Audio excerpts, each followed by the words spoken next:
Hello, welcome to the Pastor and Professor. Doug, what's happening? Hey, everybody. Oh, man, just a normal week here in Southern California. Nice and warm for you there, Doug. You said it was cold today. It is, relatively speaking, cooler for us. It was 5 degrees to here today, Doug. It was 5. I'm sorry. Yeah. So, how was your week? It was good. Got back to work.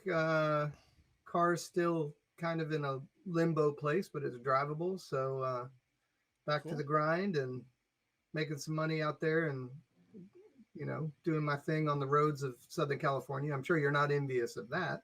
Well, no, I'm not envious of that part. No, I don't miss those days in the 405 stuck. No, or the 101. Yeah. No, not at all. Yep. 60 was bad. 60 was always bad. 60 was always a cluster. It was just, yeah. Oh yeah. I mean, yeah. I don't think there's a good freeway in our area. So no, not at all. We had talked to my friend Scott and I talked about that. I'm trying to adjust the music, getting some kind of background noise. we had talked about the difference between LA traffic and Chicago traffic in our show last week or something. And yeah, the difference is that LA traffic is confined to the highways. I will take LA traffic any day over Chicago traffic. Because Chicago traffic, and Annetta, she's going to be on a little bit, she'll attest this. Anywhere you go, it's all the roads, it's all the cross streets and everything else. It's not just the highways. It's a disaster. So even though the highways are probably worse in LA, it was, I'll still take LA traffic, but I miss it. There you go. I miss it.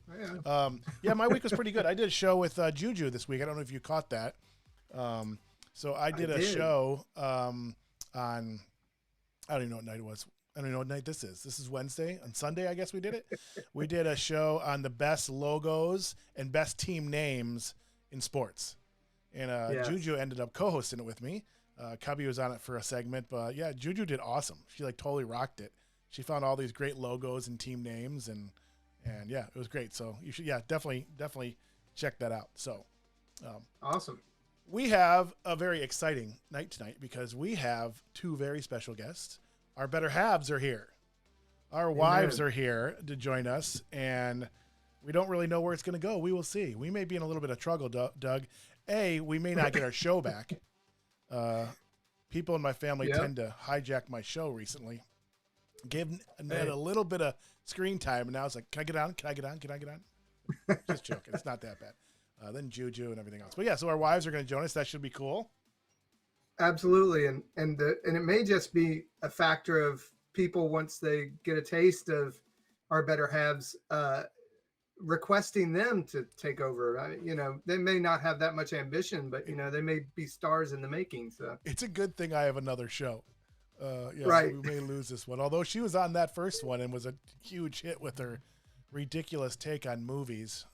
So I'll give her a little flack for that a little bit later. But I have a couple announcements before we get started. And first of all, I guess I always want to thank everybody for watching the replays, commenting on our Facebook posts and our TikTok pages and things like that. We've gotten a lot of views on the segments we pulled out, particularly the one I pulled out on sharing my story, which was really difficult for me, but I continue to hear from people on that. And I hope that gets easier, but it's Doug, you had shared something with me earlier, Doug, that people on your end said, they enjoyed, hearing the story. So,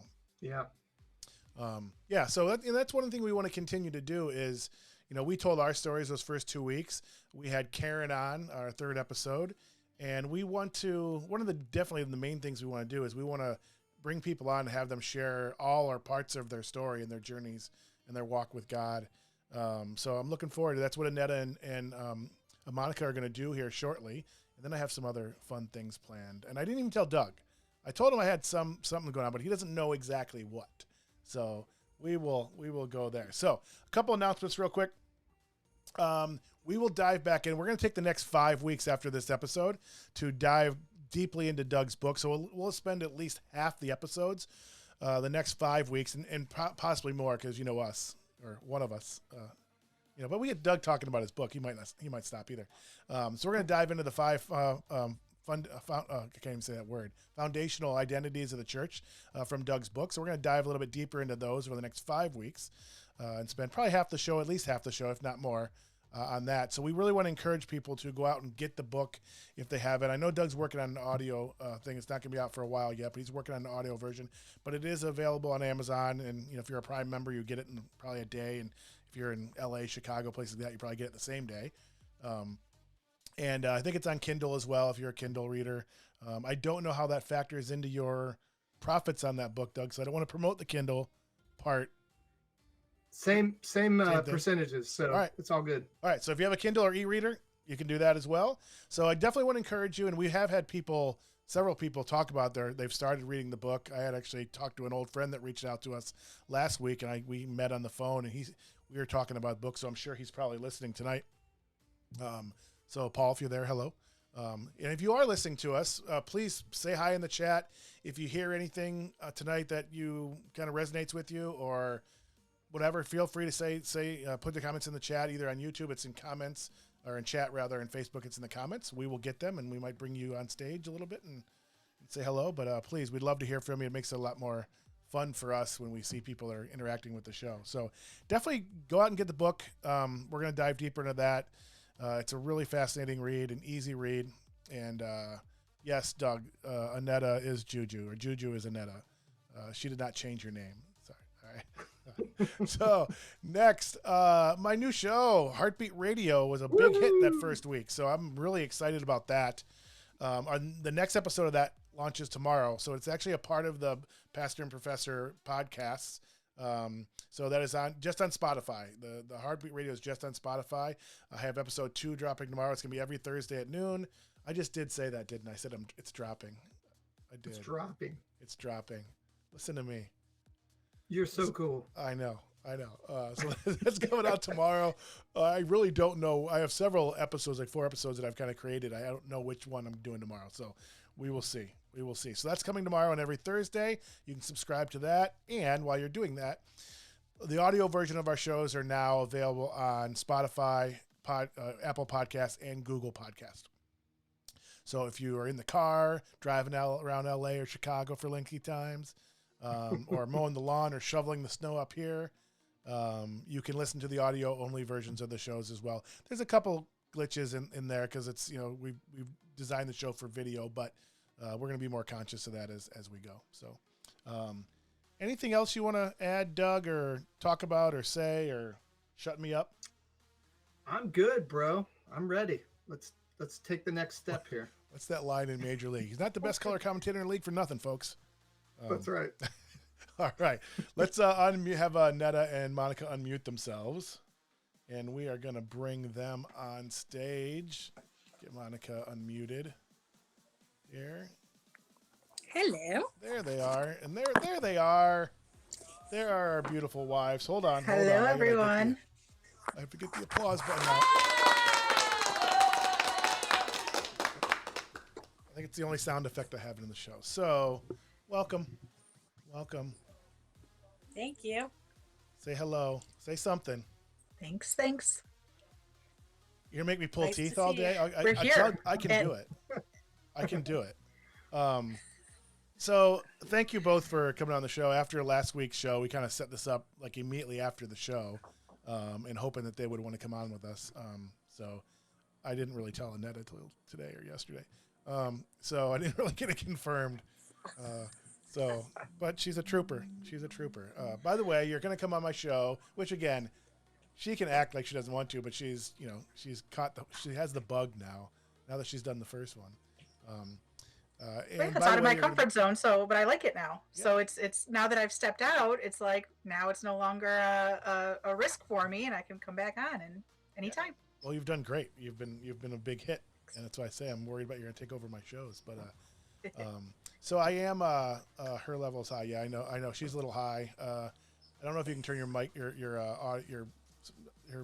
volume down. I don't think it matters at this point. She's a little high. I can kind of work with it in post for the replay. Anyway, so we are going to listen to a little bit of their stories. I asked them to kind of share their journeys like Doug and I did that first week in any fashion they want to. They can go as deep or as shallow as they want to, whatever they're comfortable with sharing. But I'm interested in hearing. And actually, before we get started, I have a clarification, I guess, and question. So tell me the story. You guys met. Did you guys meet at LAX?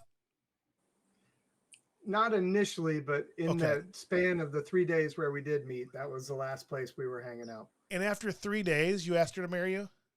Yes. You want to expand on that a little bit more?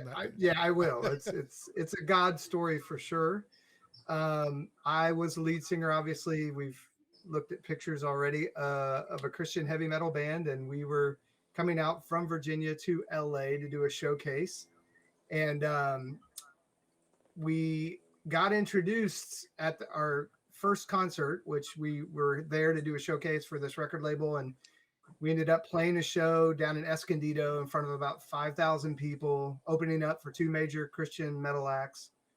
And a mutual friend of mine who had now moved to LA from the East Coast, was going to the same church that Monica was. He was also a hairdresser, which she was at the time. And so he was helping her, or she was helping him study for his boards, to pass his state board so he could be a hairdresser in Southern California. Whoops, lost the phone there. She's back. She's back. So anyway, he said, you got to meet my friends from Virginia. They're in this band. They're really cool. So she's like, okay, sure. Why not? She gets introduced to us, thought we were a bunch of yahoos from Southwest Virginia because we sounded like it. So I don't think was overly impressed at the beginning. And so she, just we kept running into each other over the next couple of days. We went and played her church the next day at 2:00 in the afternoon. Because if you're a heavy metal band and you go to sleep at 4 a.m, your church isn't at 10 or 11; it's at 2. So, and it was a Christian metal church. We did a couple songs. Afterwards, went to after church fellowship, hung out while they toilet papered our van, our rental van. Then that night they had a Bible study. Hung out with her at the Bible study. And it was really friendly and, nonchalant during this whole time. And then the next day, her and a couple of her friends met us at LAX. We had a layover from Orange County, John Wayne to LAX. We had to wait 2 hours before we flew out back to Virginia. So they came. It's back at the time where you could still meet at the gate. They came, brought us Kentucky Fried Chicken, threw a blanket out in the middle of our gate. We were eating chicken and hanging out. And we were kind of off to the side. So her friends were hitting on some of my band members. Monica really wasn't hitting on me, but she was very hungry. She had only been a Christian for a month. And so she really wanted to know about, the Bible and Christianity and go deeper. And so she was asking me a bunch of questions, made me feel really smart. And at the time I had only been a Christian for 5 years, but, so I'm trying my best to, answer questions that she has. And while we're sitting there alone, I hear an audible voice whisper in my ear, "This is your wife. Ask her to marry you." So convinced that it was one of my band members playing a trick on me, I looked over my left shoulder, nobody there. I looked over my right shoulder, nobody there, and realized I've just heard God speak to me. So I did what any obedient Christian would do, and I chickened out. And I started arguing with God and telling him, I'm not going to let you embarrass me in the middle of the airport here. So I got her phone number. Remember, no text messages, no cell phones, no emails back then, 1991. So I just said, hey, I'm going to call you when I get home. There's something I need to tell you. And so I'm going to let Monica take it over from here. Yeah. So I was very new to God. I was raised Catholic, and my mom moved us out here from Long Island, New York, and she met God like within a month, I think, at a church. And she was going out with some friends to the airport and telling people about God with these little pieces of paper, little books. And I was stealing her car, teaching myself how to drive. I was 14. I ran as far from that as I could have, and my mom would chase me, and then I'd run farther. And I finally got to the end of myself at 26 and said, okay, fine, God, if you're real, show up. And he showed up in my room. I mean, the whole room just got really bright, like it was daytime, and it wasn't. And I fell asleep crying about just the last of a string of horrible relationships. And the next day I woke up and I said, well, okay, you're real. So what do we do now? And he said, find a church. And I talked to a friend of mine who was going to the heavy metal church. And so I said, okay, that sounds good. And I started going, and I met Doug a month later. I was heading to this concert to see some friends in bands, and my other 2 girlfriends were there. And I was driving by myself because this girl I was trying to drag with me would not be hauled off to some Christian concert. So I left. I went by myself. I got lost, missed the exit twice. I said, forget it, I'm going home. And I heard this voice say, try one more time. And I turned back around. I found it. And then, like Doug said, our mutual friend introduced us, and then he took off. And so we were left standing there awkwardly, me and a bunch of yahoos talking. They were telling jokes about Monty Python. not my genre. So I just thought they were goofy idiots. And so, yeah, he followed me to my Bible study and was at my church, and we were chit chatting. And the thing that impressed me was at my Bible study, while the pastor said, look for such and so scripture, I was, thumbing around, so I didn't know what I was doing. And he would take the Bible and find the verse and hand it back. And I thought, now that's attractive. And so, we were at the airport, said goodbye. He asked for my number, called me the next day, I think, and said, hey, I heard this audible voice. What do you think? And I just said, sure. And shortly thereafter, we hung up. And I thought, I think I'm engaged. This is crazy. Because the guy before him took me to meet his parents in Pennsylvania. And his mom was a Christian, was praying for Rob. And, we just, think this is great. We love her. And so she called my mother like weeks before I met Doug and said, we're so happy that Robert and Monica met. And she said, we've been praying for this. And this is the girl for Rob. And my mom said, no, she isn't. My daughter is not the girl for Rob. I'm sorry, I don't agree. And she hung up on the lady. And I just thought, oh no. But we broke up after that. I found the church and met Doug, and I suppose we were engaged. And it rolled on from there. It just got crazier. I had told Annetta that you had Doug had mentioned that, and I didn't know that. Yeah. That's amazing. So what were you thinking after, like, when you're at LAX? Like, what are you thinking about? Like, after the first, like, it was 3 days. So first 2 days, what were you thinking of him after those first 2 days? Like, were you totally shocked that he asked, and like? Yeah. I mean, I knew he was, trying to be cute. It just wasn't. I like it, trying to be cute. Trying to be cute with all the wrong jokes and anecdotes and songs, and it's like, Doug. Okay, whatever. It's Doug. Yep. So, there was just no attraction. I just thought it was a bunch of goofy guys, and something in me just longed for more of God. And when Doug knew the God I was searching for, and suddenly that was like, oh, I like that. Like, I like, somebody who knows that I've been praying. I said, God, this is it. I'm done. The next guy that comes along is going to be the one that you picked for me. And he was. I wouldn't have picked him out of a crowd, but God said, that's the guy. And then I told my mother, I said, I think I'm engaged. And she said, yeah, he's the one. And I described, he's in a band, long hair, the whole nine, looks like all the rest. She said, no, he's the one. And I said, how do you know? Because she shot every single one of them down and usually gave him a little nickname like the Phantom. You only come for her at night, where do you come from? Get out of here. Yeah. Chase him out with the broom. So when she said that, and then the next time he called, she picked up the phone and said, son, and they've been best friends ever since. That was a sign. Yeah. That's amazing. Wow. Yeah. She said, I've been praying for him for 10 years. Didn't you think I would know when he came? That's the one. So, wow. Yeah, mama. Very cool. I'm glad I followed up on that story, because that's amazing. It definitely took divine intervention for me to get this marriage, because she is way above my pay grade, and it's mercy and grace and love, and God just giving me everything I didn't deserve in this relationship right here. Did you, after she said yes, were you freaked out that she said yes?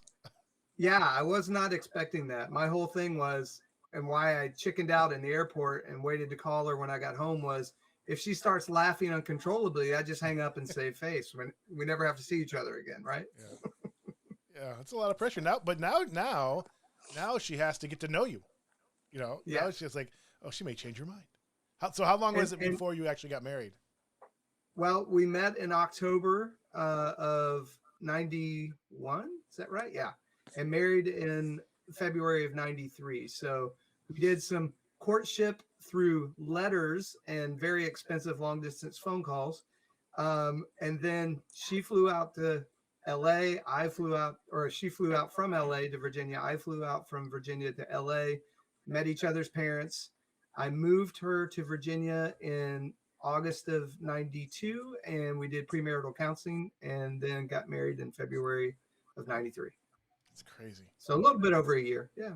Yeah. Well, thank you for sharing. That's awesome. I'm glad I followed up on that because I didn't know any of that. So that's cool. Honey, you want to add anything to that? I have not heard that story either, so I think that's so cool. And so the question that came to mind was, so what do you do when one of if someone comes to you and for advice, because you guys are a couple that I know people look up to, and they're like, we want to get married, and you're like, does that judgment kind of come in, or are you just like, well, it worked for us? It varies case by case. There was a few couples that we've told our story to and said, God can do something in an instant, especially when you've been waiting and praying, or it's just timing that, like Doug and I entered into campus ministry. So the Bible study that he went to with me, it was a year-long Bible study because I stayed here and he went home and I continued. I thought it was to answer the 800 lines for suicide hotline at church. So I signed up. And not once did I enter into the door to answer the phones. It was to fast track me so that Doug and I could do campus ministry later. So God was scooting me along all the times I said, no, no, no, no, no. And then finally I said, okay, God, if you're real, show up. He had to fast track me. So, it's just a matter of timing. It's amazing. It's amazing. And we tell people, we say, look, our courtship, if you will, is probably the exception and it's not the rule. We were to probably never seen each other again. So God had to kind of do something in a hurry. And so, I take my advice to people is, like Monica said, if you're praying and you're listening, hopefully you're going to hear the right stuff. And if you go to counsel and ask people around you, hey, like her mom was a big determining factor that, the Bible talks about basically, I'm paraphrasing, it's not really a scripture per se, but that we are under our parents' spiritual authority. So when we're single, they still have kind of a say. We kind of want to think when we reach 18, we can do whatever we want, but really biblically, you're supposed to still submit to your parents until you get married and form your own family. So for her to get her mom's not just approval, but, kind of a rubber stamp to, yes, this is God, it was a big deal. In confirming that I was the one, even though, it wasn't your typical courtship situation or dating situation. So I tell people, look, you got to pray. You've got to trust people who you've given access and accountability to in your life. That they're gonna hear and see things that are good for you and not good for you, and they'll be able to help you determine, whether somebody's the right person or not. Yeah, that's crazy. That's crazy. Thank you again for sharing that. I want to say hi to our friend Annetta, Sarah. Sarah's on. Hello, Sarah's Sarah. on. Our little overlay didn't come through. So, there it is, way down there. It is. It's right down there. Let me expand that, see if I can get anybody else. That's right. There you go. So, hi, Sarah. Yeah. So that's interesting. Yeah, go ahead, honey. Well, I just hearing you speak to that. I haven't really gotten much marriage advice from my family. I don't think they're necessarily the ones that I would take it from. But the two things that came to mind were it's my grandmother who lived with us for several years after she came to America from Poland, and her advice was, one, don't wear red nail polish because it's, only those girls wear red nail polish. And so I'm like, Grandma, I don't even wear nail polish. I don't care. I don't do my hair. I don't do my nails. So that didn't even affect me. But the second thing was marry a man 10 years older than you. But again, the reasoning was a little warped. She's like, because women age faster than men and he won't want you if you're older and you age faster. And I was like, okay, Grandma, sure, you're nuts. Not going to take that advice. Lo and behold, Jay, how much older are you? Thank you, honey.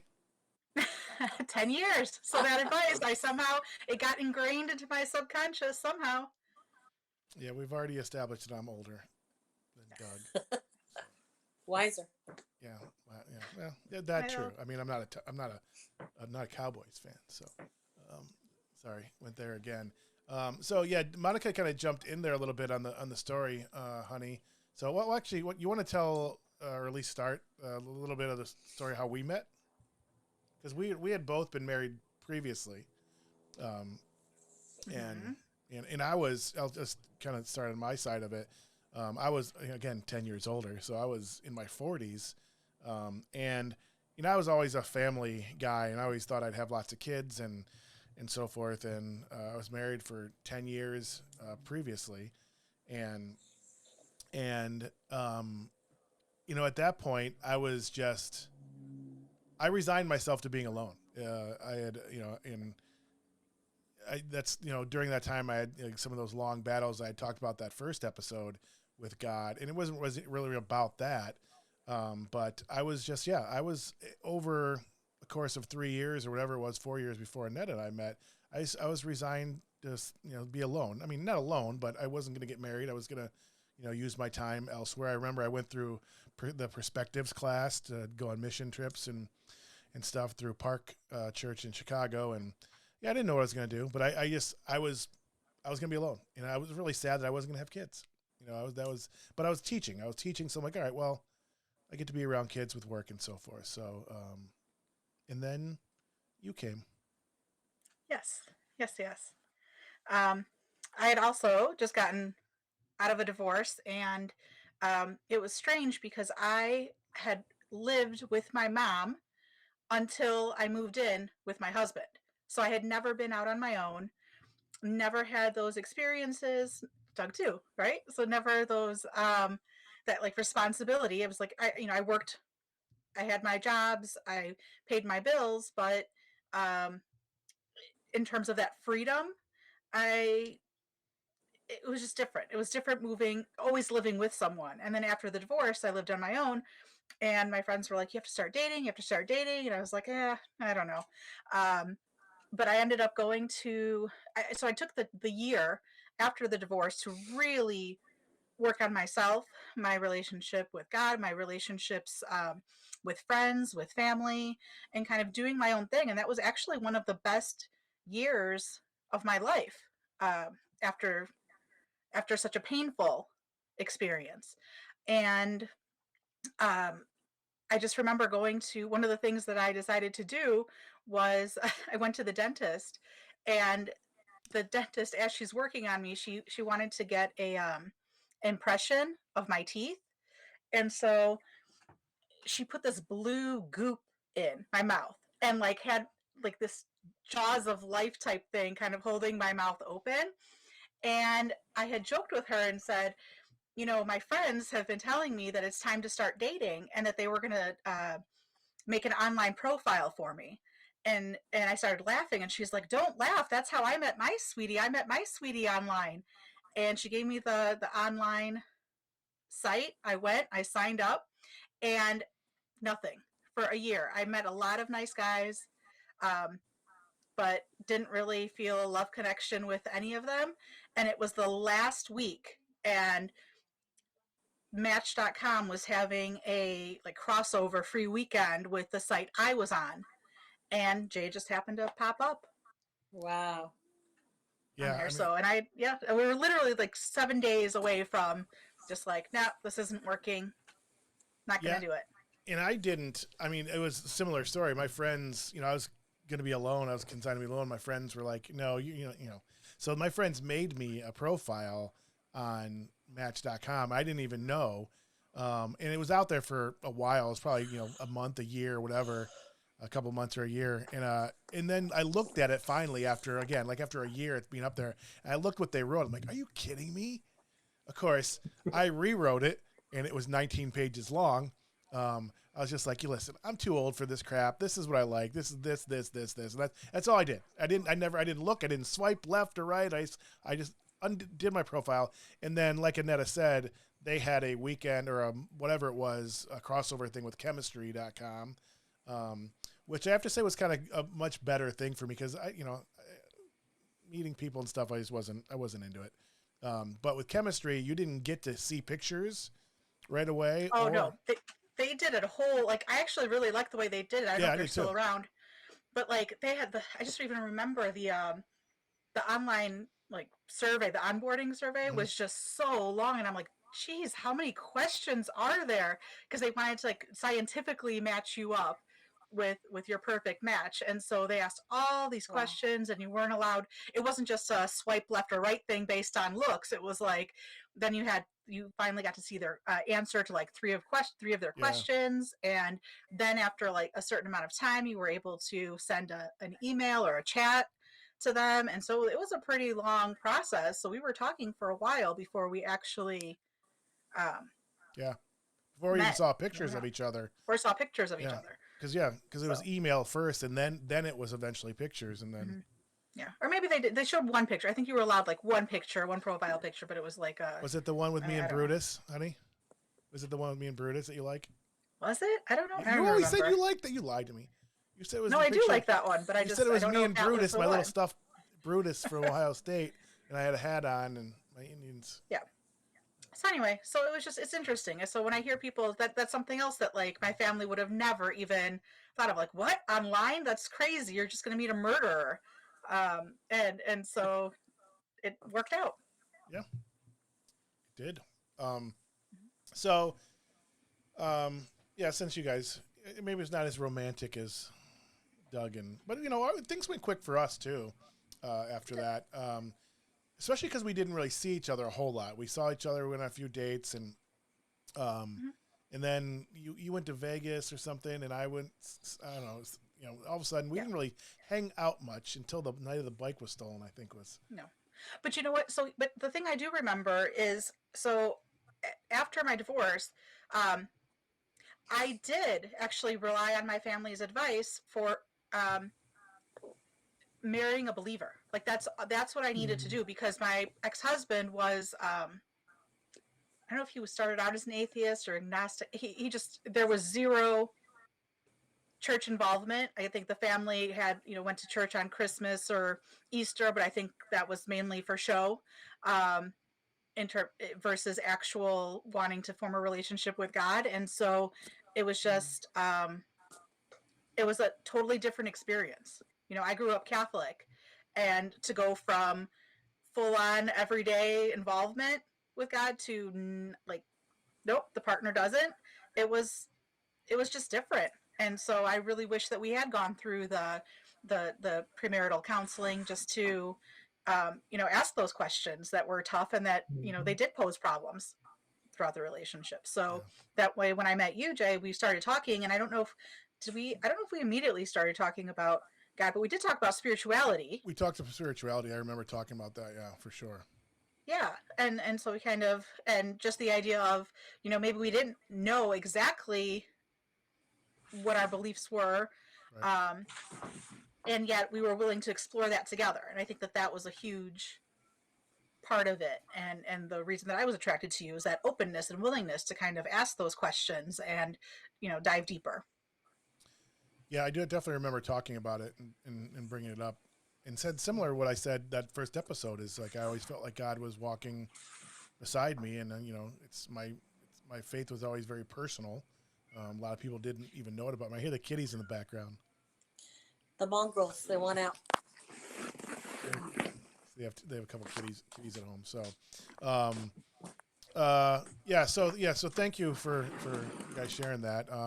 So I guess since Monica had kind of led a little bit more into her faith journey, and you had indicated growing up Catholic and so forth, honey, and then a cover initial thing. But maybe you could talk about to whatever extent you want to your walk with God, starting from whenever you want to start it with, whether it's now or later, or through what we've been through the last year, or from childhood, wherever you want to go with it, as much as you want to share.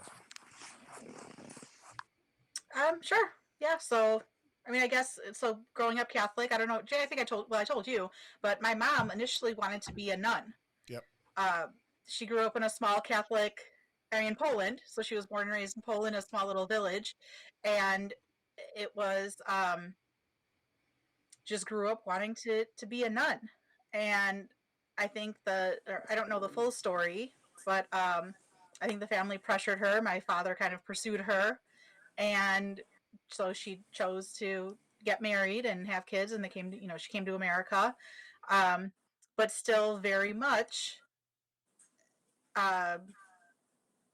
kind of had that Polish Catholic, everything. She's brought it all here to America. So she found the Polish church. We lived in a small in a Catholic community, so it was like church every Sunday, and then church just throughout the week. She would go to different, events, meetings, and so I did grow up Catholic, but I also had a very strange relationship with God because at 7, my parents got divorced, and my mom was working all the time. So she essentially, I was raised by a single mom, and it was Gen X, so where we were left home to kind of fend for ourselves. We were latchkey kids. And I just remember um, we would go over to people's houses, or they would come over, and we would watch movies. And one of my earliest experiences with God was just horrific because we watched The Exorcist. And I was a young kid, and I was terrified after. And I don't know if it was just that like in the 80s, they used a lot of religious symbols and like The Omen and like all those movies, all that stuff. And I had no one to really kind of guide me away from that. And again, I don't blame my mom. She was doing the best she could, and she was at work. And so we were kind of let loose in everyone's house, no matter which friend's house we went to. There was not a lot of supervision for the most part. And so we would watch those things. And I just remember being terrified of Jesus, especially just dying on the cross, and all the pictures that they would show with like the crucifix, and every vampire movie had a crucifix. And so I just was like, I wanted no part of it.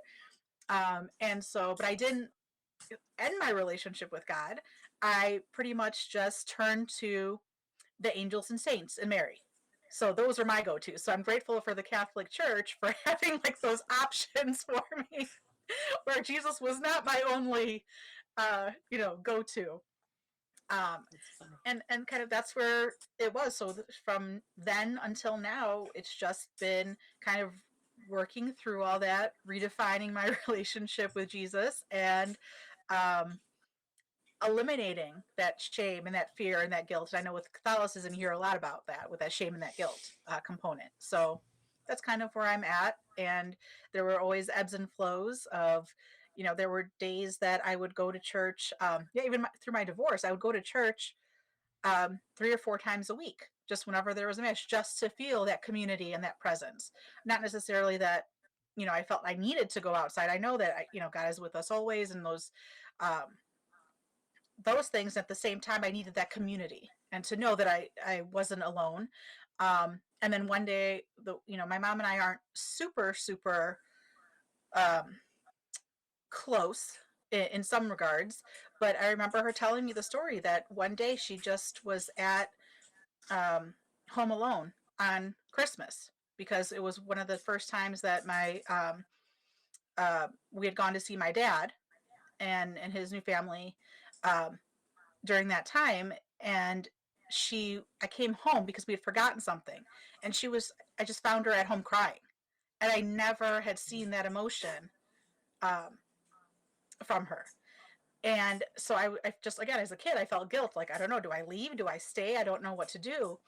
But I ended up going, and she later, as an adult, when I was an adult, told me that was one of the best nights of her life, because she ended up getting up off the couch and she was walking, and she just said, my gosh, she just had this moment of like, what am I doing? I'm not alone. God is with me. I have Jesus right here. And she just said she had this skip in her step. It started snowing. It was just this beautiful, idyllic scene. She went to midnight mass, and she just felt so whole and complete. And so hearing her tell that story to me recently just kind of switched that event in my own mind, and made me realize how often that has happened in my life, where even though I felt like a disconnect between friends or family, that God has always been there with me, even when I had turned away from him to a degree. So that's kind of where I'm at in my story. Yeah, that's powerful. Thank you for sharing. That's awesome. Yeah, I hadn't heard that from your mom. That's a powerful thing. And and we're not going to go into this tonight, but Annette and I have had an interesting ride through an interesting ride, period. But our spiritual paths, we found a couple churches that we really liked out in California, or one out in California we really liked, and so it's been kind of I don't even know how to say it. It's been a interesting walk. Anyway, so one thing I wanted to ask you, honey, too, is either like after your divorce, I know you touched on a little bit, but did you, with that, or with, getting the call from the hospital with me, did you turn to God out of instinct at all, just because that's what you felt like you should do, or is it something that you really thought about? Or I don't know really what I'm trying to ask you, but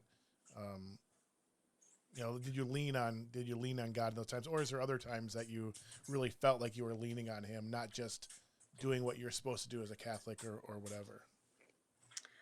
Well, I think with the divorce, it was interesting because, again, it was a very difficult period. And so I wanted to just occupy myself with whatever I could. So I joined the theater organization in Chicago called the Saints, which is, again, kind of funny that it's called the Saints. And it's a volunteer organization, mostly elderly folks, retired, who you're able to volunteer to take tickets or clean up, pass out playbills at different theaters around Chicago.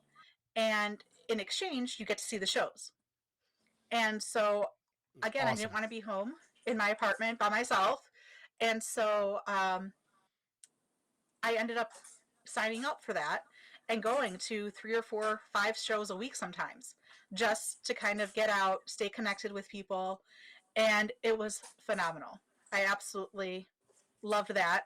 I got to, one of my favorite experiences was the after show, where I would give some of my coworkers, my co-volunteers, rides home. And just to hear them talk about their lives. I mean, they were, 70, 80, 90, some of them were. And that was a great experience for me. But I also wanted to listen to music. I found music very healing. I know, Jay, with your podcast, the new one with music, you touched upon that, how it's just so healing. The issue was all the stations that I used to listen to left me in tears because every song was about love and heartbreak and everything. So I turn on a song and I'd be like, oh my gosh, and start crying again. And so my friend suggested I listen to K-Love. So it was still about love, but it wasn't romantic love. It was the love that God had for us. And I just would listen to it 24/7. And I loved it because it was very uplifting. And I did feel that healing. And it just kind of one thing led to another. And I discovered artists that I never even heard of before. I used to, like who? Hang out. Like what? Like who are some of those artists? So I remember Jeremy Camp, for example. The last time I was leaving from my home to the marital home to the my new apartment, as I was driving, and the drive was it was like less than 10 minutes. I think it was actually probably like the song length, maybe 2 song lengths. And I was driving and Let It Fade came on. And I just looked into my rear view mirror and just saw that cross from moving from Park Ridge to Edison Park in Chicago and just letting it fade. Like, that's it. This is the new story. And so that was one moment for sure. Another huge moment was, I think Doug and Monica were involved in this when my mom was sick. Jay and I had moved out to California right after Thanksgiving, in 2011? Yes, because Juju was born in 2011. So we'd gotten out there that year for Christmas. And my mom had come out to California to visit us in April. And then in May, she had been diagnosed with stage 4 terminal cancer. And so we had flown her out to Arizona because that's where her sister is. And Jay and I were close enough that we could drive from California to Phoenix and, you know, be with them. And I just remember hearing Anita Morjani's story. She had a near-death experience, and she had talked about, you know, healing and her experience with God. And I just kind of latched onto that, and I just knew in my heart that my mom was going to heal one way or another, whether it was in this body on this earth, or whether healing meant her physical death and her, you know, moving on and living on that way. She was going to heal. And so that was a huge kind of daily, it wasn't even daily, it was like literally second by second, minute by minute relationship with God. And then again, with your story, the same thing. It's like I was so scared, and at the same time I knew one way or another everything was going to be okay. It might suck in the moment, like it would have totally sucked if you were no longer physically here with us. And in my heart I knew the other side of the coin, the other aspect of healing and life. And you kind of confirmed that with your story. Yeah, I think Doug and Monica watched our kitty when we were in Arizona a little bit. Did you not? I think you had to. We did. Yeah. I'd forgotten about and that. we got a frantic text to pray for you when you went in the hospital. Yep. Oh. And I That's think true. she was on her way back or something. She hadn't even gotten there yet. And it was like, so when you talk about leaning on God in those times. Did I know that? Annetta knew to ask for prayer. I didn't know that. I don't think so. And it's just so crazy. That's like Doug and Monica they were one of the first people to come to mind. And I just, you know, that's amazing. Cry. Can I make one episode without crying? No, I didn't know that, which again, I think is interesting because, you know, they're the first people I called, and we didn't talk about that. I didn't know you had reached out to them. And, you know, like we said in that first episode, we haven't been around each other, or talk very rarely. We'll send prayer requests to each other and stuff like that. But I mean, we haven't had a whole lot of contact. It's just one of those relationships from the moment we met that I just knew they'd always be a part of me. And yeah, I didn't know you did that. So thank you. Absolutely. Our privilege and pleasure.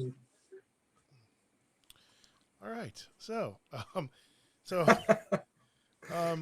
Monica, is there anything that you want to add to your journey? I know you shared, a lot of your coming to Christ in your walk. Is there anything you want to add from that point on, or you just want to leave it at that? Yeah, it's just an amazing adventure that started with, me running away from God. And then when everything came crashing down, that's who you turn to. And I think it's in Ecclesiastes, it talks about eternity is set in the hearts of man. So there's just kind of a knowing that he's there, but when you need to reach out for him, those foxhole moments. And so anybody who's listening, if you run into that moment, or maybe you've ran one direction and you realize that's not where life is, just ask, call out, and he'll show up. Yeah. Oh, and I think too, it's interesting that eventually those moments turn from, instead of like the emergency situations, to now I am finding myself just saying thank you. Like those are my prayers now for now, instead of the oh my God, I'm sorry I haven't been here forever. Now I need you. Where are you? Yeah. Okay, thanks. Bye.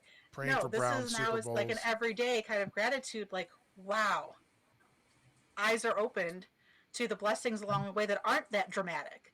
You know, my mom was diagnosed with terminal stage 4 cancer, and here she is 10 years later, healthy, happy. And I'm thankful for that every day.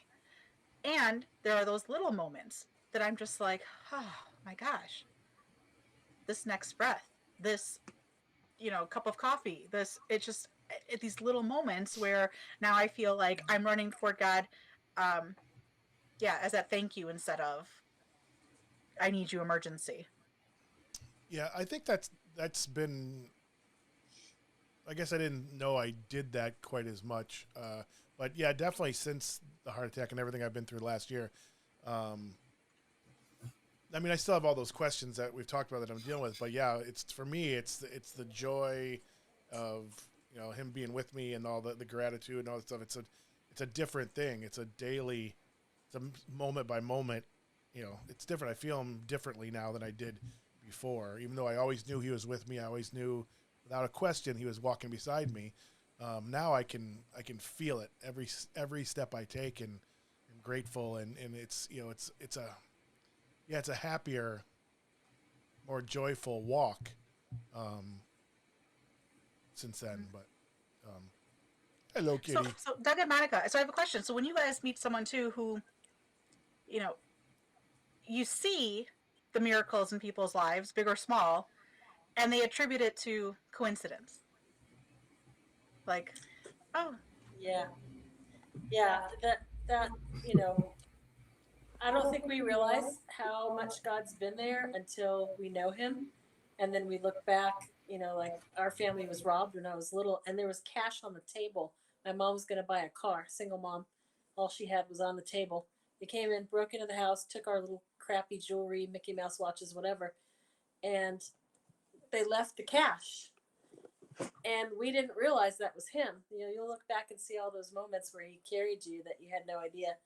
And so, yeah, I mean, when you don't know him, you have no idea how this wonderful coincidence, went down. But I love in your story how you all were on 2 different matching websites and they happened to commingle on the last week. I mean, come on. Yeah. Yeah. Yeah. I think about, I talked to Doug about something that happened this week, and we'll get there eventually during the show, that I had some revelations this week or last week that kind of brought me to my knees, and I'm still kind of reeling from it. It was great, happy stuff for me. But it was moments that, looking back, of knowing that there was these incredibly powerful, moving moments in my life with music that I've never been able to reach on my own, whether it be a musical or whatever it was, through sports, through relationship. It's the highest I've ever been as a human. It's the highest I've ever been. And it's like, it's such I know that feeling. It's just, there's this awe, and I'm moved to tears because there's the only thing I can do. It's not necessarily sad or happy or whatever. It's just this unbelievable awe and just being so moved.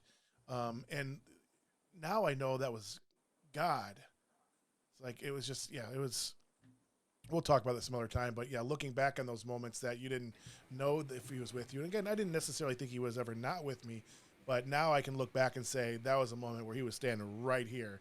And because it's the only way to explain what happened. So I'm getting some kind of big audio thing. I don't know if it's fan. Monica's wrangling cats. I don't know if they're doing cat something. wrangler.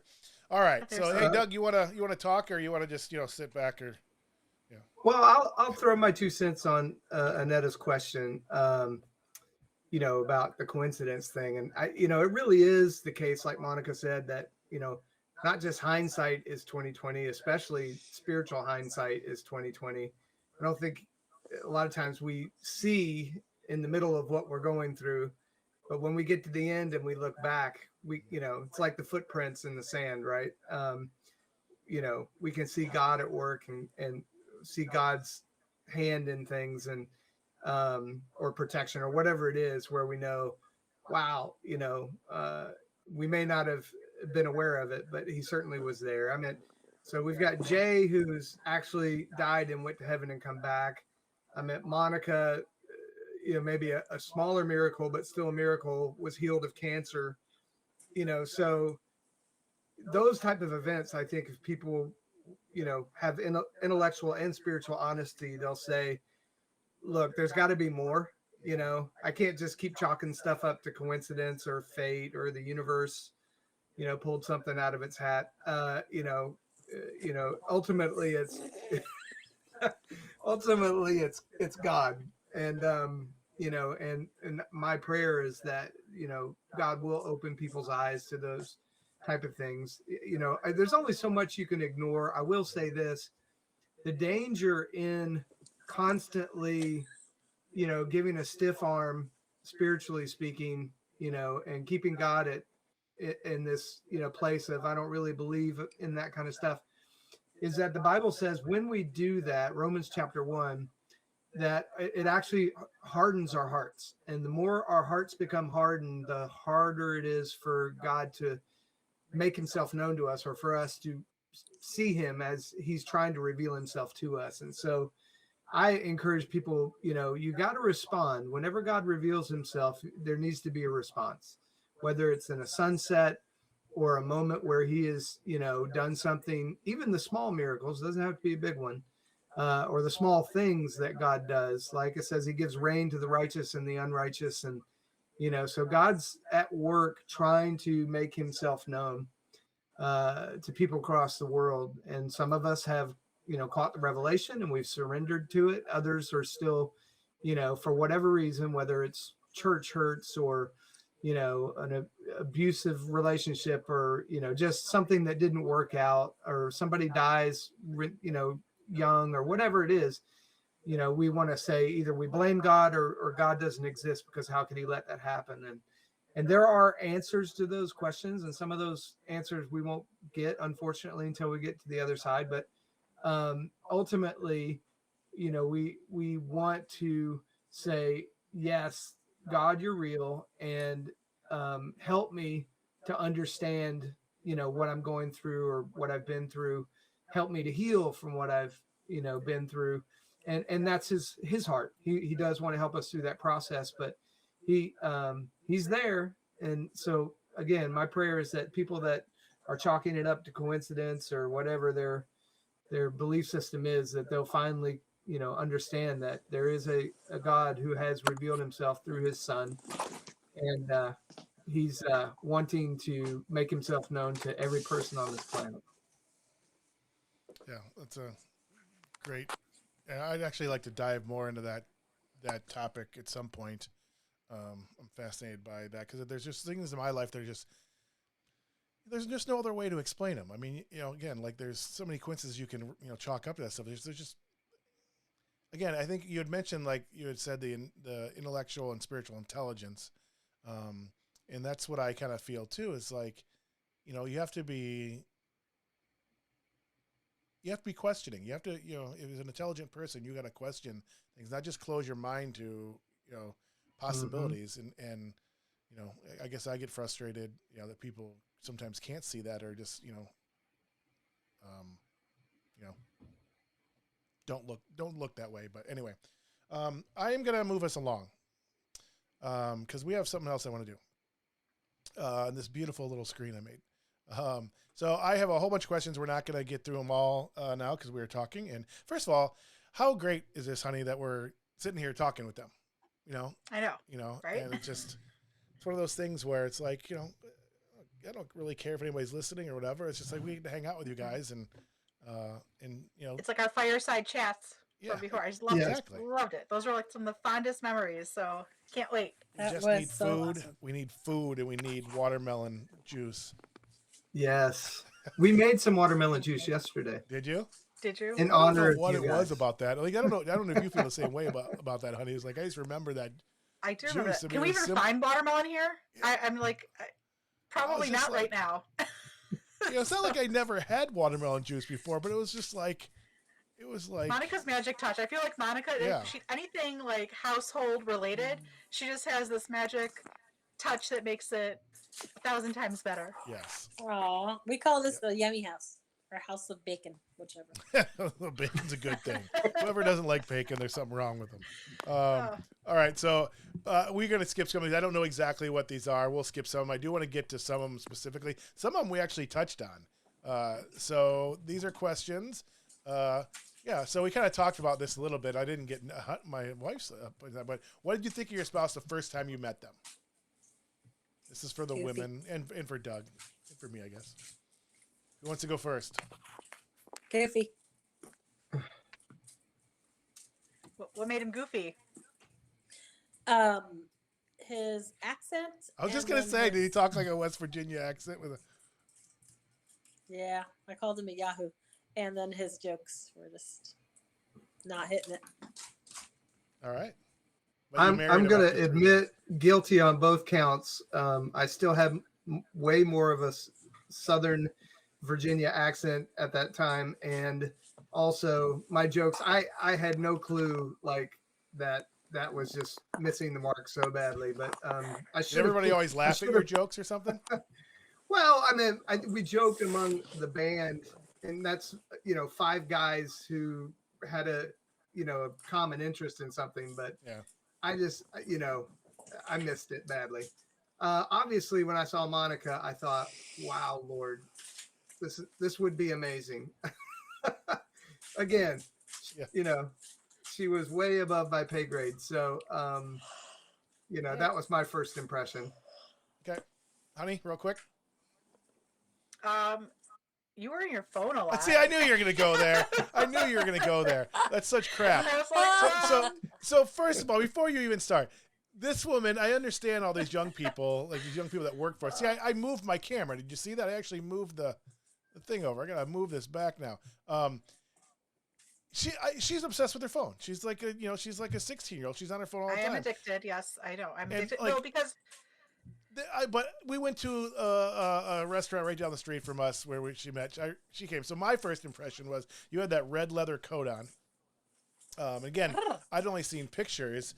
I was closing the store, and my buddy was hiding in back because I told him that I was going on a date, and he made a big deal about it because he was one of the people that was involved in putting that profile together. And I'm just like trying to throw stuff at him, trying to keep him in back. And but I remember seeing her in the red leather coat, and I was like, all right, let's do this. But well, and I hugged you. I'm not a hugger at all. Like I'm not a hugger. And so at the end of our date, I remember you walked me to my car, and I was like, okay, thanks. I'm going to hug you now. And I hugged you. Well, see, that was such a confusing thing for me because I just thought you were like, I was on my phone. I was on my phone a little bit, which was weird. This is back a ways too. But I had an event the next day that I was planning. It wasn't a good date for me to go on this date. I had a big event the next day that I was in charge of. So I was like, just, whatever. And then I just didn't think she was into the date at all. And then she hugged me goodbye. I'm like, man, I was always bad at that. It's like, I read this the wrong way, maybe. It's like, oh, all right. So it worked out. All right. We'll do some of these quickly. Some of them will bypass. Let's see this one. Now let's not do that one. We just got to talk about that. Let's not do that one either. Let's do this one. This is a good one. This is easy. Not easy, but what was the first album you ever owned? Ooh. I remember the first DVD I owned, which is kind of embarrassing to list, but my first DVD I ever owned was Whitney Houston. When I danced with somebody. Anyway. Are you saying musical DVD, right? Yeah. I'm sorry. CD. What do they call it? CD. Sorry. Yeah. See? My first personal album, like outside of my family, was Yes. It was in high school. All right. Year I graduated. It's a good album. Mine was "Come Sail Away" by Styx. Yeah.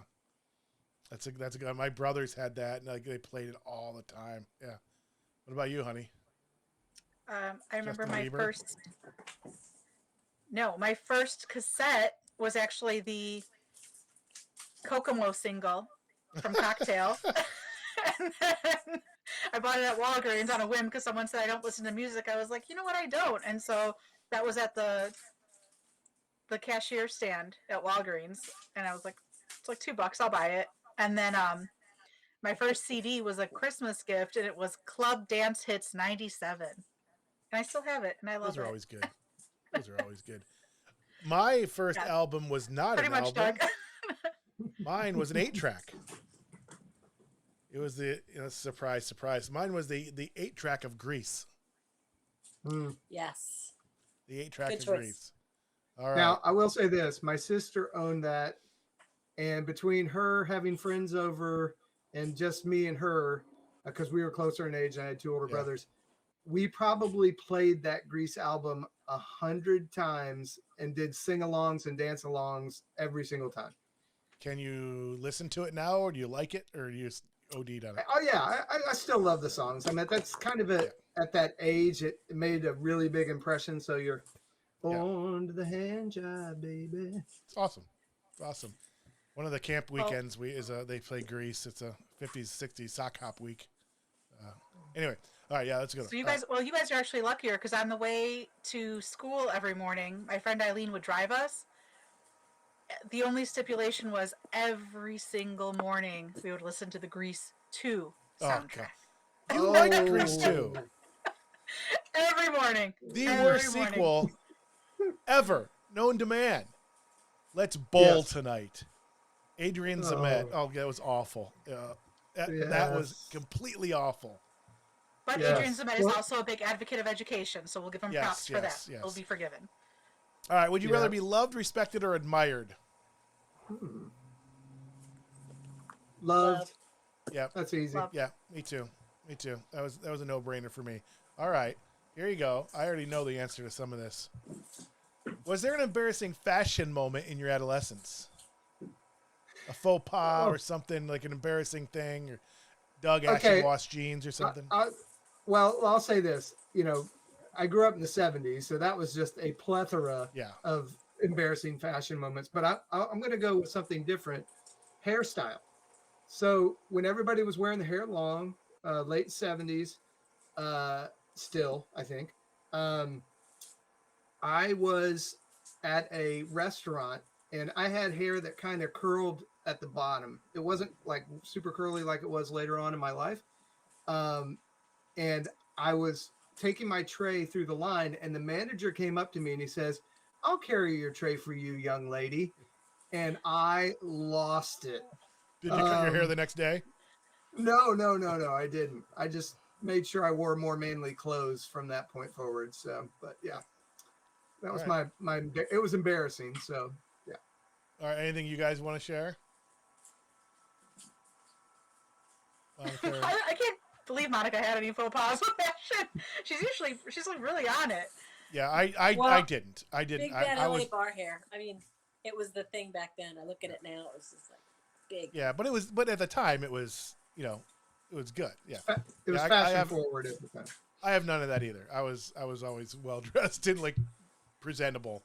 It was like I took pride in that. It was like, olfactory faux pas was in 8th grade, 7th and 8th grade. You know how now there's the joke that like teen boys always wear Axe cologne and it's like just suffocating. Yeah.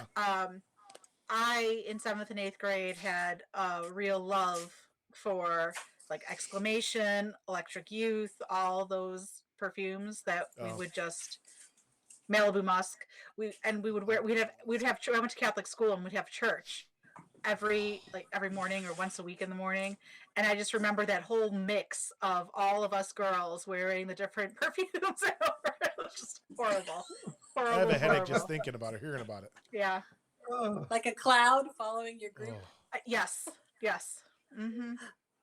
Little Love's Baby Soft cloud of. I had teenagers and smelling. That's what's so weird. Annetta can attest to this. Like I don't smell. Like. I catch double headers in 95, 100-degree heat, and I've never really sweated. I never, it's weird, and it always annoys people. On you. It annoys people.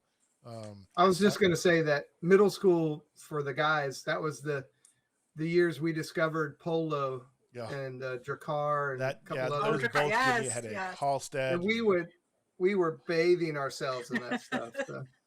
Yeah, makes you more attractive. Woo. Polo, that smell. I have a headache right now from like remembering that. I'm not joking. It's like that smell is just ingrained in my. There was a couple. All right, move on. Let's move on then, because I'm also getting queasy. All right, we're changing pace a little bit. So, what activity makes you feel the most joyful when you're doing it? Really? Are we going to talk about that? Okay, Jay. Sure. There's other questions I could have put in there, but.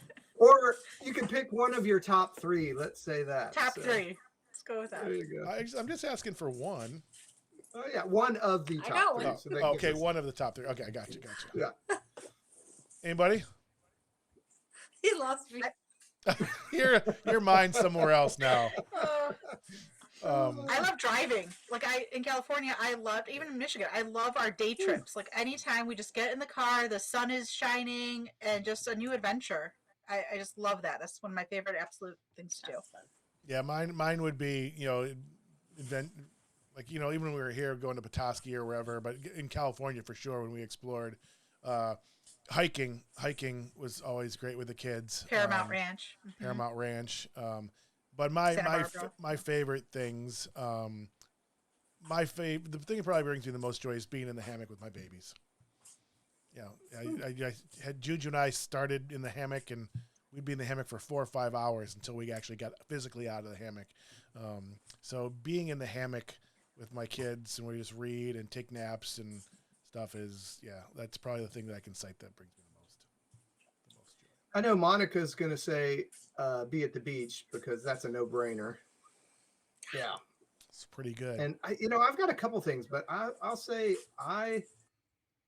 singing is probably one of the things for me that just is, whether I'm just in my car or, leading worship on a Sunday morning or that kind of thing. I love singing, and, that's, for me, it brings me a lot of joy.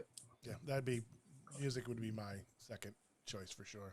I wish I could sing though. Anyway, anything, honey?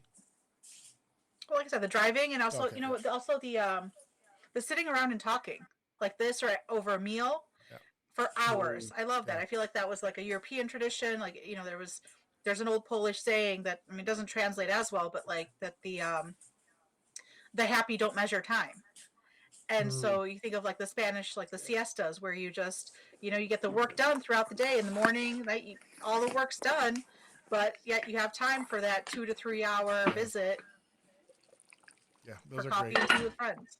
Yeah, like when we were sitting around by the fire in Calabasas. Yeah.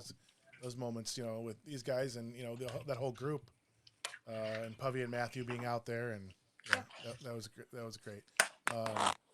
All right, so we're gonna get a little marriage thing here. So, what is an example from your life that embodies when you or we? So it's either a couple thing or an individual thing.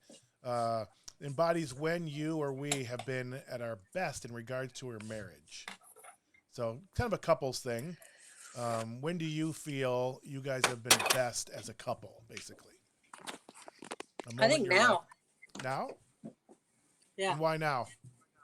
Not this very minute, but no, I know. This season has been, we've just grown a lot. We've realized deficiencies and course corrected. And so I think we're in a season of having been able to rest and travel and just kind of, I think you need to reinvent your relationship about every 5 years and just check in with each other, and because people change and grow, and if you don't grow together, you'll grow apart. Yep. Yeah, not much I can add to that. I'll just say that when we are a team, and we've talked about this with you guys too, there's just such a synchronicity that happens, and it kind of takes you to a level that two individuals can't reach on their own. And so when we are Team Levy and we're doing stuff together as Team Levy and we get something accomplished, or we there's a greater joy and euphoria that comes from that, as opposed to just two people kind of doing their own thing. So I'd say that's, when we're at our best is when we're conscious of really wanting to love, serve, and help one another. Yeah, I'll tackle this real quickly, honey. Then I'd love to hear what you have to say. I think our best is yet to come. I don't think we've had it yet. I think the way our life has been and how it happened, and starting a date and moving quickly, then getting pregnant and all that stuff. Life has just happened to us, and we had the business took off, and moving to California and then moving to Traverse City. It just seems like one thing after another. Your mom's illness, my mysterious illness, and then this. It just seems like life has happened, and we haven't. There's been a few moments, at least, in the bigger picture, we sit back and, enjoy. I do think back to the time in California was probably, one of those moments when we had a little bit more freedom to explore, freedom, a little less pressure, a little less stress back then than we do now. But I think, again, working on our relationship and really being committed to that and our family and trying to figure out what's best and trying to manifest our dreams in our dream life and our best life ever. I think it's we're going through this season right now, and when we come on the other side of this, I think that's going to be our best time. But anyway, I'll let you. No, I agree. I love what Monica said about the course correction. I feel like that's kind of where we're headed as well, because you're right. We've just been given these fantastic, huge things. Yeah. And even some of them seem like they sucked in the moment, but again, in hindsight, it's just perfect. It's being perfectly laid out. We just don't know it completely yet. And so I feel it. I feel those times that we were in Panera planning our life and starting it. Yeah. And then, we were like, oh yeah, let's have A happen. And then God gives us A, B, C, D. And it's magnificent, but it's also it was a lot for us to handle. We were I was never supposed to have kids. I was told by doctors that we would never have kids, or I would never have kids. And so finding out about Juju was a huge surprise, because that wasn't in the plan. I had resigned myself to being, us not having kids. And the business, same thing. It was like this fantastic thing was gifted to us, by your creativity and just the way things worked. And it was so quick and so big, and we didn't know how to handle it. And so it's like, and so now it's like, again, this whole course correction thing of where we're headed. And I'm excited about it. And I did love those times in California, again, where we just, as a family, the four of us would just say, okay, today we're just going to take this time to go explore. And it was magnificent. Those are some of the best memories: going to the beach, going to Zuma, going to just explore. Yeah. So. Agreed. All right. All right. So we all have this is kind of a three-part thing. So we all have moments, specific experiences in our lives that cause us to feel a deep sense of purpose, meaning, and fulfillment. Those moments that make us feel most alive, where we experience joy and peace.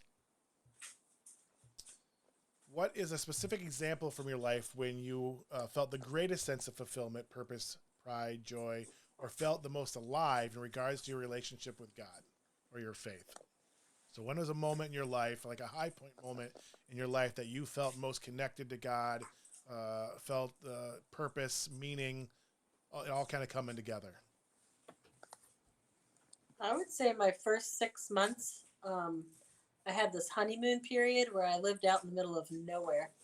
My drive to work was about a half an hour each way, so it was a lot of worship music, prayer, and just me and him. But it was before Doug and I were, we knew each other and we were engaged, but it was a while before I moved out. So I had to finish my apprenticeship, and I just go to work all day, but I was a hairdresser's apprentice. So I was shampooing people and mixing color. I pretty much was by myself with the Lord all day, all night, turn around, go back to work, do the same thing. So he gave me about 6 months where it was just he and I was, knocking out my hours. But it was very sweet and fulfilling, and it filled me up for the next few years of marriage, ministry, kids living in our house or being in our space all the time, and everything else that came later. That's awesome.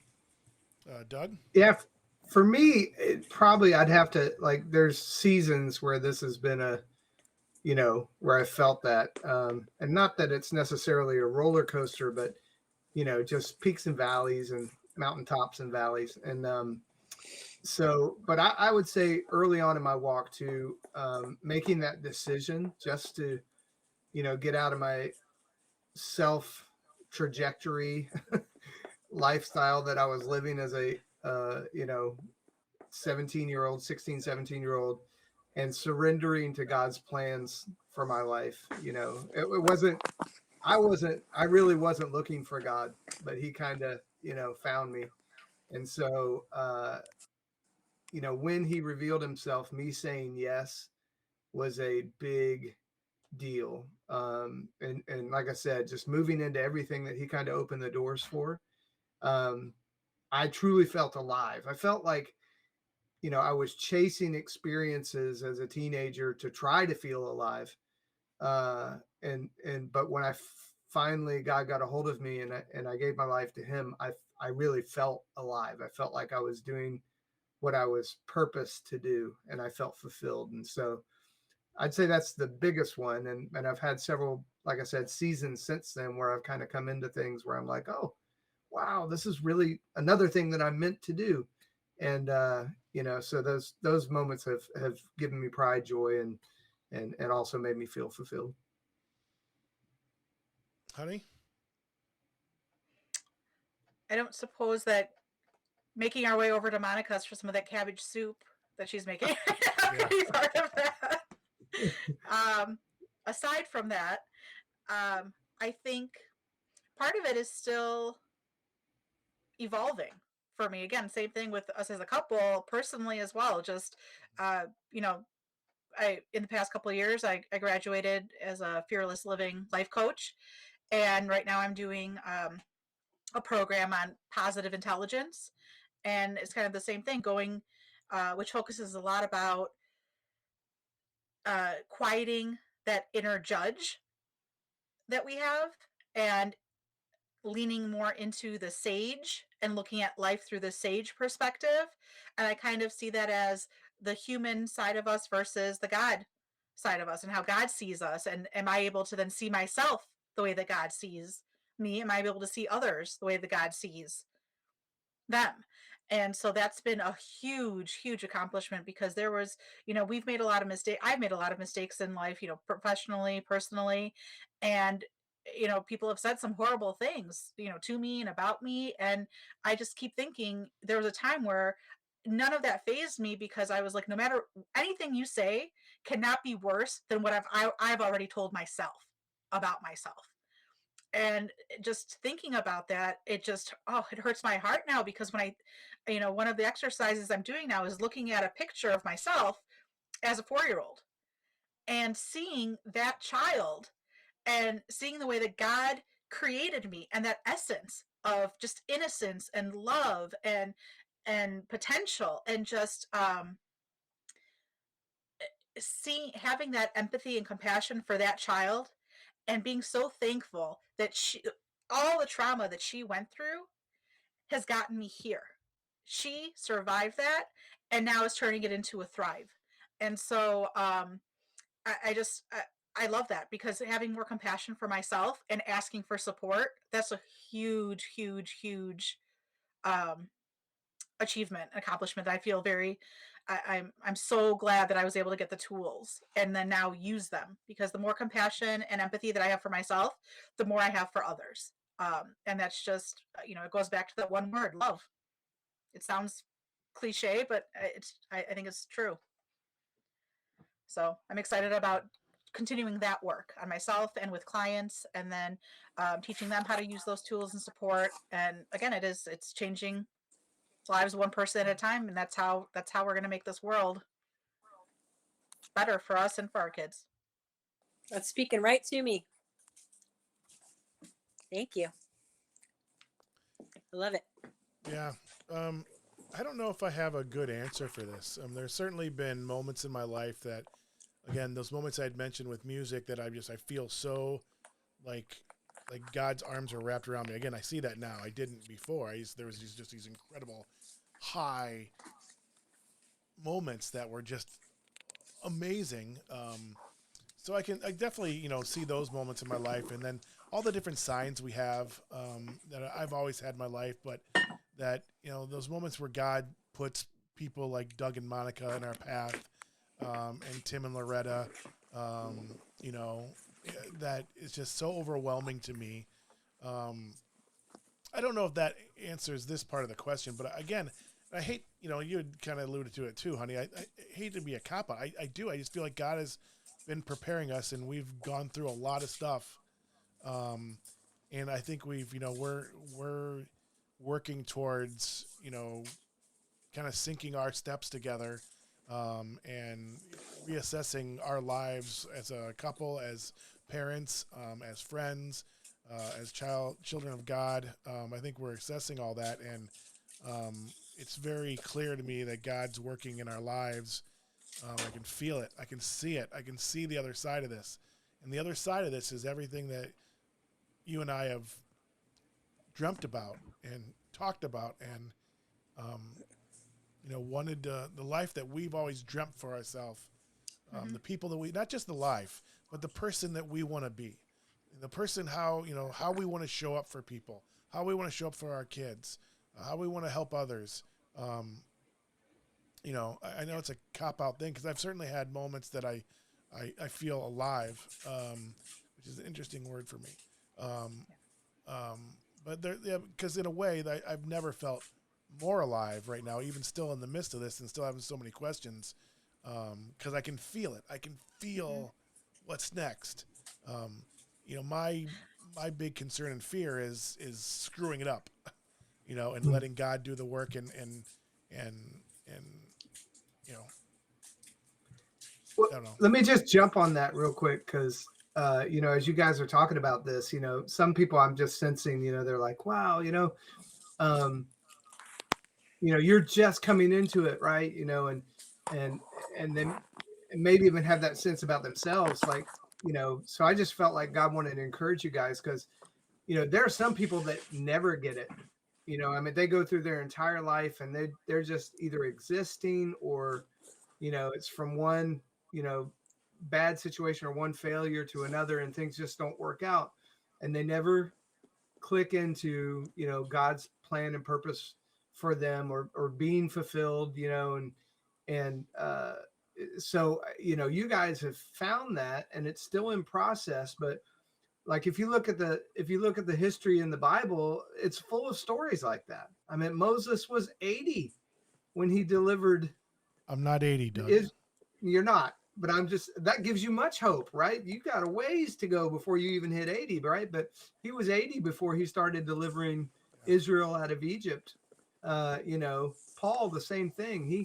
He gets saved in the middle of his life, and then he goes away for 14 years before he comes back and starts his apostolic journey in the New Testament church. And so there are people who, had assignments on their life, and they didn't get them till much later, but even just practically speaking, they've done studies where they found that the most productive time in a person's life, the older they are, the actual more productivity that they have. I'm excited for you guys. I can't wait to see what the next 5, 10, 15 years has in store for you, and what God has called you to, and the things that you're going to do and accomplish. And we just get the privilege of hanging out with you. But I just as an encouragement, a lot of times I think we can, you talked about the inner judge, Annetta. We can kind of look back and go, oh, what have I really done? Or what have I really accomplished? Or, have I really, done anything worthwhile? And, life is full of small miracles and small things that add up. And it doesn't have to be the big stage and the big show and the big accomplishment, for that to be, because Hollywood's full of a bunch of people who have made a ton of money, gotten really famous, and they're miserable. And that if you followed any of the stories of anybody, and we think accomplishment has to look a certain way, and it's not really that in the kingdom of God and with God's purposes and plans for us. He has very specific things for us to accomplish, and that he desires to do. And really, for him, it's more about the journey. It's more about God being pleased with us for actually saying yes and taking the risk, as opposed to, the end result. So, because he says it's faith that pleases him. So when he says, will you do this for me? And we say yes, it's not about whether it gets done or whether it, looks amazing at the end of the thing. It's about, did we say yes? Did we take the risk? That's what's pleasing to God. So I felt like, I wanted to encourage you guys. You're not late. You're not 80. But even at 80, we can. That's right. Even if you're It's never 80, too late. God could still do it. It's not too late. Absolutely. Yeah. Yeah. And I think too that it's important. Thank you for saying that. Thank you. I think being present in the moment also, and not waiting for the, oh, I'll wait once this happens, when this circumstance changes, then I'll be happy. Then I'll know that God is with me. Then I'll do. It's like right now in this moment, as you said, John, as I'm on this journey, as I've said yes, I'm already seeing and feeling and experiencing the gratitude, the miracles, just the joy. So thank you. Yeah, and So I good. think it's trying to capture those moments and remind yourself of it all day long. Because the thing that I'm most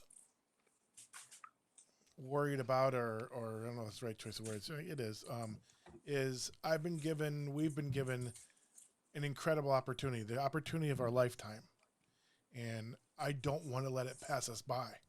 And I'm not just talking our faith with God and our walk with God and our marriage. I'm talking all of it. Our marriage, our kids, being parents, being friends. Again, becoming that person who God sees us, who He intended us to be fully. And He's given us an opportunity to, despite all the mistakes we've made, despite all that, despite ourselves, He's given us this opportunity, that we can't let pass us by. And that's what motivates me probably more than anything. It's like, I can't not, because if I can't do this now, if I can't make this commitment, if I can't walk across that line or whatever, however you want to term it, it's never going to happen for me. And if I hadn't had the heart attack, like I've said before, I was already working. We were working on these things prior to the heart attack. It would have taken us 10 years and we may not have got there because life would have continued to happen to us or whatever. This was just God saying, okay, I need to do something to get these guys to where I need them to be. And they're not going to get there on their own right now. So the heart attack to me is God saying, okay, hold on a second. You got to go do this so you can do what I'm asking you to do. It's just an opportunity that, I see it as the opportunity of our lifetime and everything we've want and didn't even know we wanted on the other side of this. And I'm paranoid, a little bit paranoid about letting the opportunity pass us by. Cause I get sometimes, I think it all has to happen right at once. Cause, but I'm still healing. I'm still processing stuff like that. But it's just, That's right. We have friends, we have support, everyone. Like that's the thing. Anyone who feels alone, reach out. Because people are on their journey thinking that they're alone and the only ones feeling this way, and that's not true. Yep. All right. Well, this one question, we'll end this with one question. I think it's oh, maybe. Oh, I gotta erase this one. All right. This last one, we're going to end on this one. So what actions might we take to bring out take to bring out the best in each other? And I think Annette and I have talked about this. I think it's one of the things that, and we've talked to you guys about it as well, that, again, life has beat us down. We've gone through some hard stuff, even without the heart attack. The fact that her and I are still together, all the things that they say kill marriages, the stresses, we've had them 100-fold. I'm not saying there hasn't people that have been had a lot worse things, losing a child. I can't even imagine, some of those more horrific things in life. But for us, we've been through a lot and life has been very stressful. And I don't think either one of us has handled it well. We haven't handled it well as parents. We haven't handled it well as a couple. We haven't handled it well individually, probably led to my heart attack. So, one of the things that I want to do, is, I can't, and I said this in the story, and if I can't contribute, and I know it's not my responsibility, but if I can't contribute to give you guys, or at least create an environment or provide something that allows you guys to be the people that I saw, that God showed me, then I failed miserably. And I know it's not my responsibility. But I need to be able to contribute to that and steer things in a way that allows you to thrive, like the way I saw you thrive. And it scares me. It scares me that so I'm thinking about this question a lot, in how we can help bring out the best in each other, because I think both of us agree that we don't, and we haven't for a while. But I love the fact that we're committed to talking about this and doing it. We know we're not going anywhere, and we have to figure these things out, and it's just another step in this. But for me, this is one of the most important questions, because again, I can't. All this is for nothing if I can't. If I don't see you become that person, I don't. Well, I mean, again, like you said, it's not your responsibility. I think that's kind of where we're. The best thing we can do is support each other. We have to know what that is. Yeah, so that open communication that you mentioned, like people aren't mind readers. Even if we're married couples, we don't know how to support people sometimes. So the best thing to do is ask, like, how can I support you in this? What do you need from me? So that, communicating about that. And then also, again, sounds cliche, but working on yourself. If I work on myself and I make changes in the way that I show up, there's no other option but the relationship to change. The way what we bring to the relationship forms that relationship. So I think the best thing we can do to bring out the best in each other is continue working on being the best selves that we can be as individuals, and then bringing that to the relationship and forming that, as Dr. said, that team. Yeah, I just think there's no other way to do that without turning to God and putting it in His hands and Him helping us. We've tried to do it on our own, and we just don't get there. We fall short, as a lot of people do. It's just, as intelligent as we both are, and one of us thinking they know everything. That was me. That's debatable. Which one? It's just we have to put this in the hands of God and allow Him to do what He needs to do for us, individually and collectively, and as parents. So, I love that we're committed to doing that. But Doug and Monica, anything you guys can think of, or anything you want to say, or answer the question? I'll let Monica jump in and finish this off. But I will say what you both answered are the top two answers. If this was the Family Feud, it would have been number 1 and number 2, which is, doing what you can to make sure the other person blossoms into who they're supposed to be, whatever you can contribute, whatever you're supposed to contribute, taking your eyes off of yourself and focusing on what you can do to bless and serve and love and help that other person grow into who they're supposed to be. That's number 1 or 2. And the other one's the one that Annetta said, which is, change happens here first, right? Michael Jackson said the man in the mirror, or woman. Saida Garrett wrote that. Michael didn't write that. Saida Garrett. Okay. All right. My bad. It was used Michael's voice to bring it to the people. Right. That's right. It was, and the point is still true.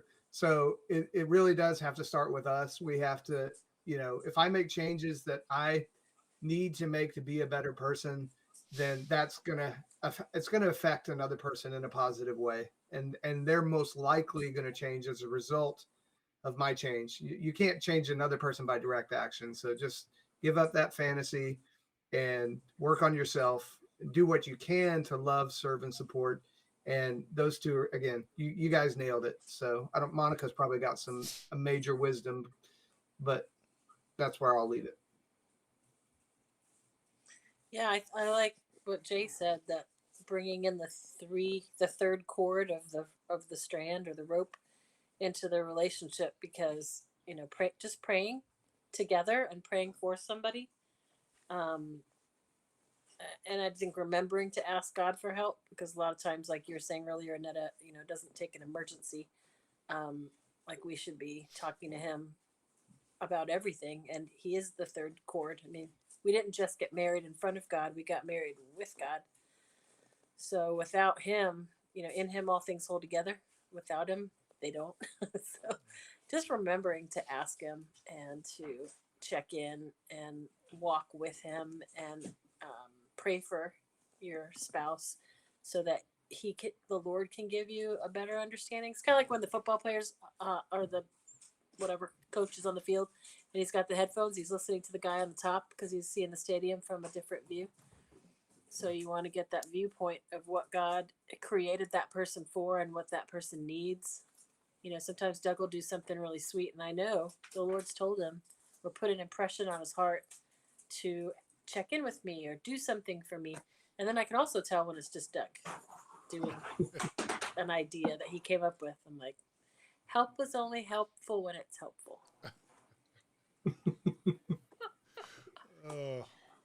I think we have a lot of those moments too, on both sides.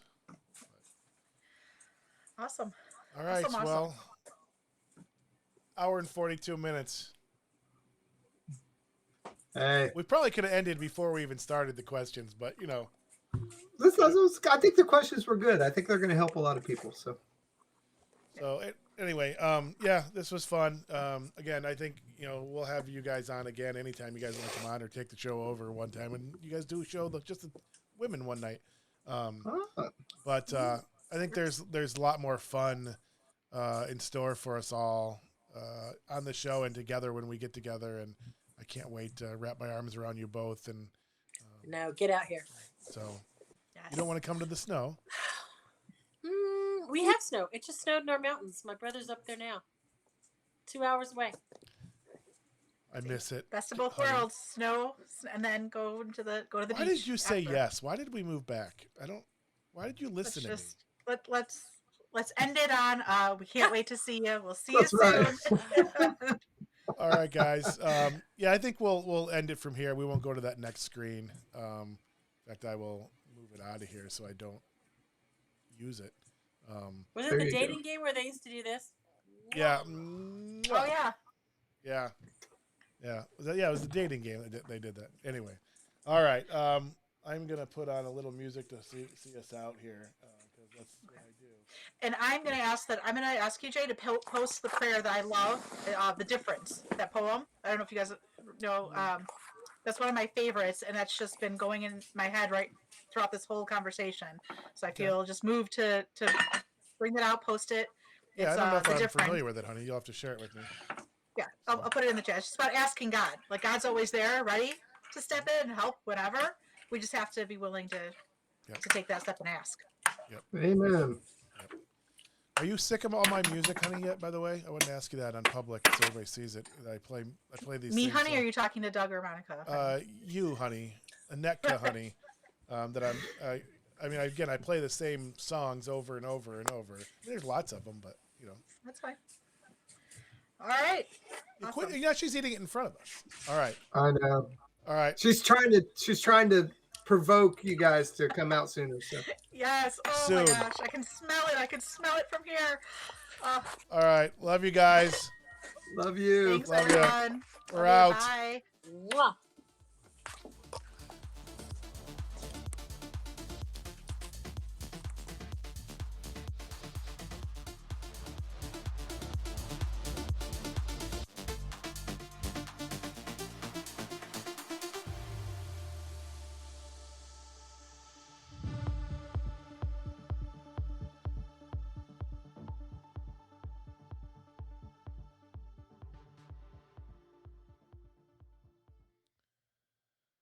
All right. We're out.